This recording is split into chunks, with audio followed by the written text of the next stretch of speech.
अस्सलामुअलैकुम, कैसे हैं आप सब? उम्मीद करती हूँ सब खैर खैरियत से होंगे। तो आज मैं आपके लिए लेकर आई हूँ इजी डोनट की रेसिपी।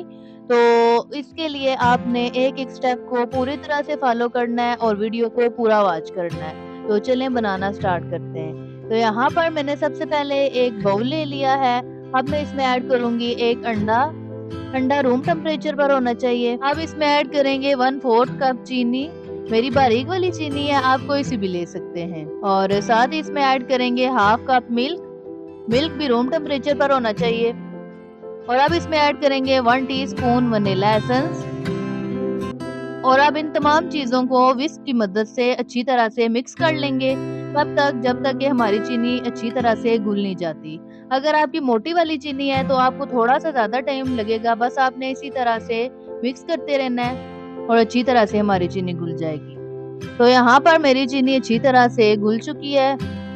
अब हमने इस बर्तन को साइड पे कर देना है। और यहाँ पर मैंने एक दूसरा बाउल ले लिया है जिसमें सबसे पहले मैंने 1 टेबलस्पून चीनी ऐड की थी और अब मैंने इसमें 1 टीस्पून इंस्टेंट ईस्ट ऐड किया है। और अब मैं इसमें ऐड करूँगी हाफ कप नीम गर्म पानी। आपने बहुत ज़्यादा गर्म नहीं लेना, नीम गर्म पानी लेना है। ऐड कर देंगे और अच्छी तरह से हमने मिक्स कर लेना है। अब इसको मैंने अच्छी तरह से मिक्स कर लिया। अब इसको हम कवर कर देंगे तकरीबन 5 मिनट के लिए, ताकि हमारा ईस्ट अच्छी तरह से एक्टिव हो जाए। तो यहाँ पर 5 मिनट कंप्लीट हो चुके हैं और हमारा ईस्ट एक्टिव हो चुका है। अब मैं इसमें ऐड करूँगी 3 कप मैदा। और अब मैं इसमें ऐड करूँगी हाफ टी स्पून नमक। अब हमने इन तमाम चीज़ों को अच्छी तरह से मिक्स कर लेना है।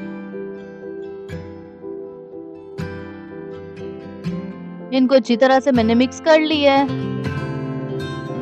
अब हम अपना पहले वाला मिक्सचर ले आएंगे और इसमें हम इसको ऐड कर देंगे।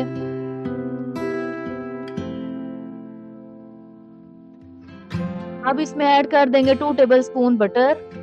आप बटर की जगह कुकिंग ऑयल भी ले सकते हैं। कुकिंग ऑयल से भी बहुत अच्छे डोनट्स हमारे बन के तैयार होते हैं, और घी भी ले सकते हैं।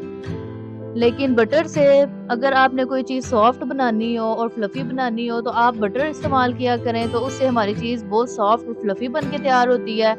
और कुकिंग ऑयल से भी अच्छी बनती है। अगर आपके पास बटर ना हो तो आप कुकिंग ऑयल ले सकते हैं, बट घी जो है वो चीज़ को अमूमन क्रंची करने के लिए इस्तेमाल होती है। जैसे हम मॉर्निंग में पराठा बनाते हैं तो वो हमें क्रंची चाहिए होता है, तो हम उस पे घी इस्तेमाल करते हैं, तो वो सही क्रंची बनता है। तो यहाँ पर हमें डोनट सॉफ्ट चाहिए, इसलिए मैं बटर इस्तेमाल करूँगी। अब हमने इस तमाम मिक्सचर को अच्छी तरह से मिक्स कर लेना है। अब अच्छी तरह से मिक्स करने के बाद हमने इस तमाम बैटर को किसी खुली जगह पे या फिर आप कोई भी बर्तन ले सकते हैं, उसमें हमने रख देना है इस तरह से। और इसको हमने बहुत अच्छी तरह से गूंद लेना है। आप इसको जितना अच्छा गूंदेंगे उतने अच्छे और सॉफ्ट और फ्लफी हमारे डोनट्स बन के तैयार होंगे। और अब हम इसको तकरीबन 6 से 7 मिनट के लिए गूंद लेंगे। मैंने आपको अपने पिज़्ज़े की डो की रेसिपी में भी यही बात बताई थी कि आप किसी भी चीज़ की डो तैयार कर रहे हो तो आप उसको जितना अच्छे तरीके से गूंदेंगे उतना ही अच्छा रिजल्ट आपकी उस चीज़ का आएगा। तो इसलिए हमने अच्छी तरह से इस डो को भी गूंद लेना है, और इसकी डो को भी हमने हाथों से स्ट्रेच कर करके गूंदना है। इसको हमने दबा-दबा के नहीं गूंदना, जिस तरह हम आटा गूंदते हैं, मुक्की लगाते हैं, इसको हमने स्ट्रेच कर कर के गूंदना है। इस तरह से ही हमारा डोनट का रिजल्ट अच्छा आएगा। अब हम इसको अच्छी तरह से गूंद लेंगे, इतना कि ये अच्छी तरह से सॉफ्ट हो जाए, क्योंकि हमने इसको फ्राई करना है। तो अगर आपने किसी चीज़ को बेक करना हो तो आप उसकी डो को इस तरह गूंदें कि वो अपनी जगह छोड़ना स्टार्ट कर दे। और अगर आपने बेकिंग की किसी चीज़ को डीप फ्राई करना है तो आप उसको सॉफ्ट गूंदें, तो उसका जगह छोड़ना ज़रूरी नहीं है। अब डोनट की डो में स्वीट इंग्रेडिएंट्स हैं, तो ये अपनी जगह बेशक ना छोड़े, लेकिन हमने ये देखना है कि ये अच्छी तरह से सॉफ्ट हो जाए और फ्लफी हो जाए। तो ये गूंदते-गूंदते आपको खुद महसूस हो जाएगा हमारी डो। अभी इस टाइम भी आप देखें कि मेरी डो हल्की-हल्की सॉफ्ट होना स्टार्ट हो गई है। और अब मैं इसको 1 से 1.5 मिनट और गूंदूंगी तकरीबन। अब यहाँ पर हमारी डो अच्छी तरह से सॉफ्ट गूंद के रेडी हो गई है, और आप देख सकते हैं कितना फ्लफी हमारा पेड़ा बन के रेडी हुआ है। इस तरह से आपकी भी डो अच्छी तरह से फ्लफी और सॉफ्ट होनी चाहिए। अब हम इसको एक बाउल में ऐड कर देंगे, जिसको मैंने पहले ग्रीस कर लिया था ऑयल से। आप बटर से भी ग्रीस कर सकते हैं और घी से भी ग्रीस कर सकते हैं। अब हमने इसको रख देना है तकरीबन 35 से 40 मिनट के लिए किसी गर्म जगह पे। अब यहाँ पर 35 से 40 मिनट कंप्लीट हो चुके हैं और हमारी डो अच्छी तरह से राइस हो गई है। अब इसको स्पंज करेंगे और इसकी एयर निकाल लेंगे अच्छी तरह से, और इसको इस तरह से स्पेस पर ले आएंगे और इसका पेड़ा बना लेंगे। और अब हमने इसका इस तरह से पेड़ा बना के इसको आहिस्ता आहिस्ता से फैलाना है नरम हाथों से। और मैंने क्योंकि जब डो को बर्तन में ऐड किया था तो उसको ऑयल से ग्रीस किया था, तो इस वजह से अभी फिलहाल हमें हुश्के की जरूरत नहीं पड़ी। तो जहाँ पर जरूरत पड़ेगी तो हम ऐड कर देंगे।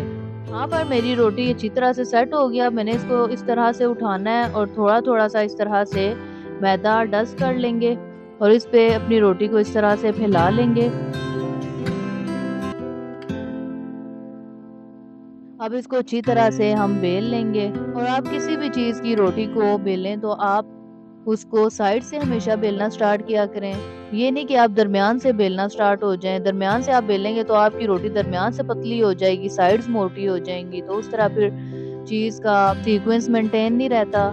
इसलिए हमने इसको इस तरह से बेलना है कि ये तमाम अतराफ से बराबर बेलने हो। तो यहाँ पर मैंने इसे बेल लिया है और इसकी मैंने मोटाई 1/2 इंच तक रखी है। आप देख सकते हैं इतनी आपने भी मोटाई रखनी है। तो अब हम इस रोटी को डोनट्स की शेप देंगे, जिसके लिए मैंने यहाँ पर ये ढक्कन ले लिया है। अगर आपके पास डोनट कटर ना हो तो आप इस तरह से ढक्कन भी ले सकते हैं। तो देखें हम कितनी आसानी से हमारी डोनट की इस तरह से शेप बन के तैयार हो रही है। तो अब हमने तमाम रोटी के इस तरह से गोल गोल से डोनट्स बना लेने।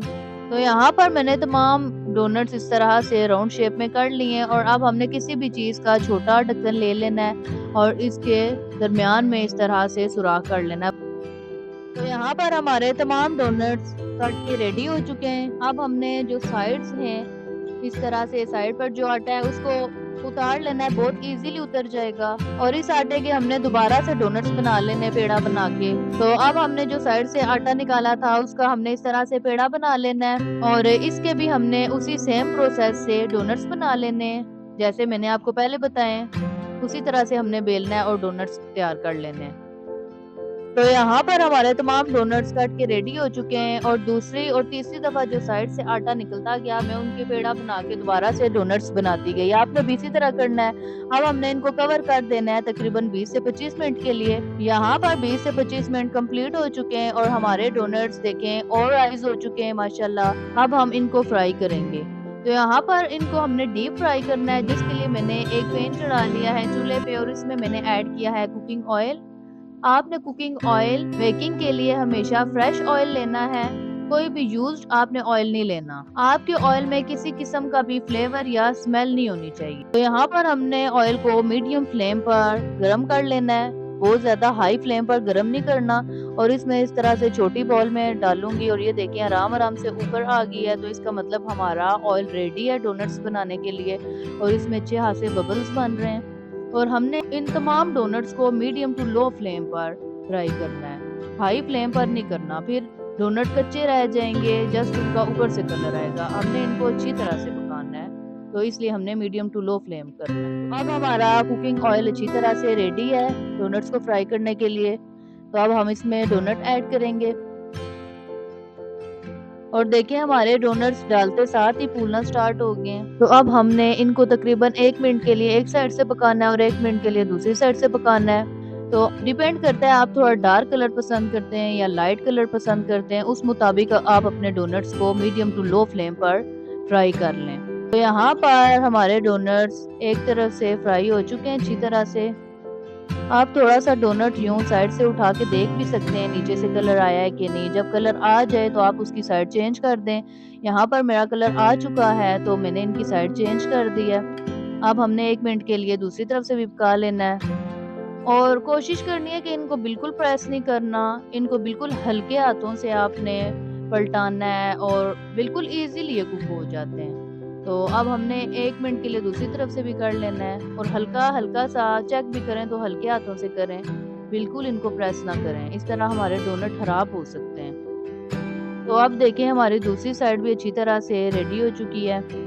तो अब हम इन तमाम डोनट्स को निकाल लेंगे। स्ट्रेनर की मदद से इजीली ये निकल आते हैं। इनका ऑयल हमने अच्छी तरह से निकाल लेना है। इसी तरह से हम बाकी तमाम डोनट्स भी फ्राई कर लेंगे। तो यहाँ पर देखें मैंने अपनी बेटी को अभी एक डोनट दिया है और अंदर से आप चेक कर सकते हैं कि इस तरह से सॉफ्ट और फ्लफी हमारे डोनट्स बन के रेडी हुए हैं। और ये इस तरह से भी आप खाएं तो बहुत मज़े के लगते हैं। और अगर आप इसके ऊपर टॉपिंग करना चाहें तो वो भी कर सकते हैं। तो अब मैं आपको बाकी के तमाम डोनट्स फ्राई करके मिलती हूँ। तो यहाँ पर हमारे तमाम डोनट्स बन के रेडी हो चुके हैं और आप देख सकते हैं माशाल्लाह बहुत ही मज़े के और बहुत ही फ्लफी हमारे डोनट्स बन के रेडी हुए हैं। आप इनको इस तरह से भी खाएं तो ये बहुत मज़े के लगते हैं। और अगर आपके पास कोई चॉकलेट या कोई भी ऐसी चीज़ है जिससे आप इसकी टॉपिंग कर सकते हैं तो आप इसके ऊपर लगा सकते हैं। तो मेरे पास यहाँ पे घर में थोड़ी सी चॉकलेट थी जिसमें नट्स पड़े हुए थे, तो इसको मैंने मेल्ट कर लिया है बिल्कुल लो फ्लेम पे। और अब मैं इनको आधे डोनट्स पे लगा दूंगी और आधे इसी तरह से छोड़ दूंगी। तो यहाँ पर मैंने हाफ डोनट्स पे इस तरह से चॉकलेट लगा ली थी और अब मैं इसके ऊपर मिल्क पाउडर इस तरह से स्प्रिंकल कर दूंगी। आप इसकी जगह कोई भी स्प्रिंकल या आइसिंग शुगर भी ले सकते हैं। इसी तरह हम सादे डोनट्स के ऊपर भी मिल्क पाउडर इस तरह से छिड़क देंगे। यहाँ पर मैं आपको अब डोनट तोड़ के दिखाऊंगी। तो देखें माशाल्लाह हमारे डोनट कितने सॉफ्ट और फ्लफी बन के रेडी हुए हैं और अंदर से भी आप चेक कर सकते हैं कि किस कदर सॉफ्ट और फ्लफी हैं। और अब मैं आपको ये चॉकलेट वाला भी दिखाती हूँ एक, और ये भी हमारा बहुत ही सॉफ्ट और फ्लफी बन के रेडी हुआ है माशाल्लाह। और आप भी अगर डोनट्स को मेरी बताई हुई टिप्स एंड ट्रिक्स को फॉलो करते हुए बनाएंगे तो इंशाल्लाह आपके भी डोनट इसी तरह फ्लफी और सॉफ्ट बन के रेडी होंगे। तो देखें माशाल्लाह माशाल्लाह हमारे डोनट्स कितने मज़े के बन के रेडी हुए हैं। आप भी इनको ज़रूर ट्राई कीजिएगा और आपने एक एक टिप को इसी तरह से फॉलो करना है और इंशाल्लाह आपके भी डोनट बहुत ही फ्लफी और नरम बन के रेडी होंगे। तो उम्मीद है कि आपको मेरी ये आज की रेसिपी बहुत पसंद आई होगी। और अगर आपका इस रेसिपी के मुतालिक कोई भी सजेशन हुआ तो कमेंट बॉक्स में लाजमी बताइएगा। तो मिलती हूँ आपके साथ नेक्स्ट वीडियो में, तब तक के लिए अल्लाह हाफिज़।